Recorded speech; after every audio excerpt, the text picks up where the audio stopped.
নমস্কার বন্ধুরা, শম্পার পাঁচফোড়নের গল্প রান্নাঘরে আপনাদের স্বাগত জানাই।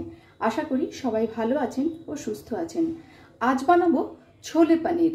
ছোলে পানির বানাবার জন্য আমি এখানে নিয়েছি প্রায় 150 গ্রাম কাবলি ছোলা। ভালো করে রাত্রে ভিজিয়ে রেখেছিলাম, এখন সেটা পরিষ্কার করে ধুয়ে নিয়েছি।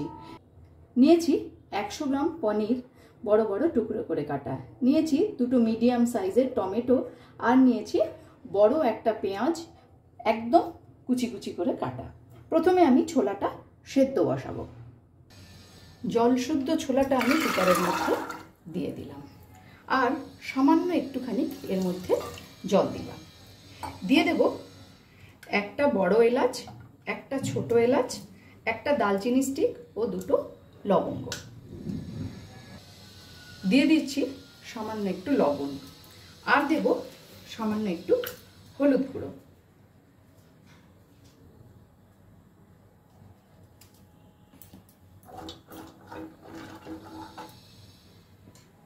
গ্যাসের ফ্লেমটাকে একদম হাইতে করে আমি একটা সিটি দিয়ে, তারপর গ্যাসের ফ্লেমটাকে লোতে করে আরো 2টো সিটি দিয়ে নেব।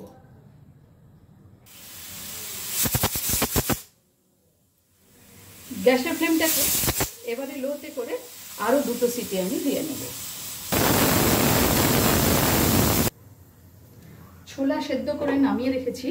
এবার কড়াইয়ের মধ্যে দিয়ে দিচ্ছি আমি সামান্য একটু সাদা তেল, আর দেব 1 চামচ ঘি।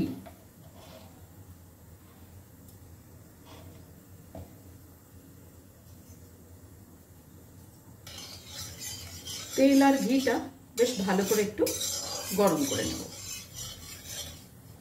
এবারে আমি পনিরগুলো একটুখানি লাল লাল করে ভেজে নেব।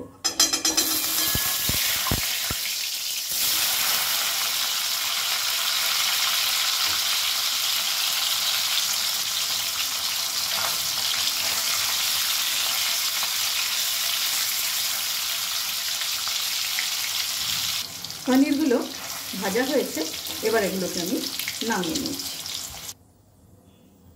ওই একই কড়াইয়ের মধ্যে আমি দিয়ে দিলাম 1/2 চামচ মতো গোটা জিরে।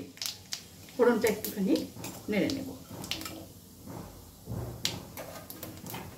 দিয়ে দিচ্ছি একদম কুচি করে রাখা পেঁয়াজ। পেঁয়াজটা খুব ভালো করে একটু সোনালি সোনালি করে ভেজে নেব। আমার রান্না যদি আপনাদের ভালো লেগে থাকে অবশ্যই ফলো, লাইক ও শেয়ার করে আমার পাশে থাকবেন। আর যারা আমার চ্যানেলটি এখনও সাবস্ক্রাইব করেননি তাদের কাছে অনুরোধ রইল চ্যানেলটি সাবস্ক্রাইব করে পাশে থাকা বেল আইকনটি অবশ্যই প্রেস করবেন, যাতে আমি কোনো রেসিপি দিলে আপনাদের কাছে নোটিফিকেশন পৌঁছে যায়। পেঁয়াজটা বেশ সুন্দর করে একটু সোনালি সোনালি করে ভাজা হয়ে গেছে। এখন আমি এর মধ্যে দিয়ে দিলাম 1 চামচ আদা রসুন বাটা। আদা রসুন বাটাটা দিয়েও একটু ভালো করে নাড়াচাড়া করে মিশিয়ে নিচ্ছি। এবার আমি এর মধ্যে কতগুলো মশলা যোগ করব। দিয়ে দেব সামান্য একটু লবণ। ছোলা সেদ্ধ করার সময় তো কিন্তু আমি লবণ দিয়েছিলাম। দিয়ে দিলাম সামান্য একটু হলুদ গুঁড়ো। দিচ্ছি 1 চামচ লঙ্কা গুঁড়ো।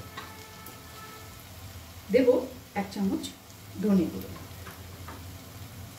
আর দেব খুব সামান্য পরিমাণে একটু জল মশলাটাকে ভালো করে কষানোর জন্য। গ্যাসের ফ্লেমটাকে একদম লোতে রেখে খুব ভালো করে মশলাটা আমি কষিয়ে নেব, যতক্ষণ না মশলা থেকে তেল বের হয়ে আসছে।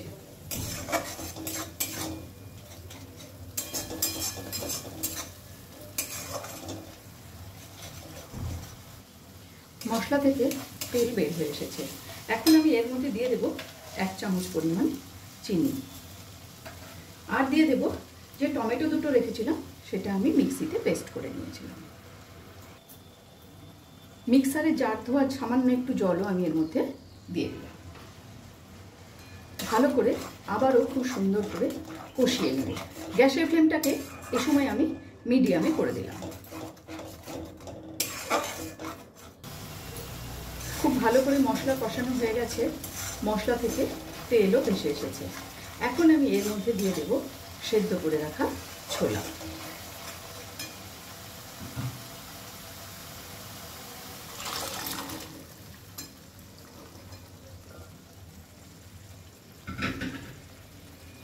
গ্যাসের ফ্লেমটাকে একদম হাইতে করে আমি এটা প্রায় 1 মিনিটের জন্য ফুটতে দেব।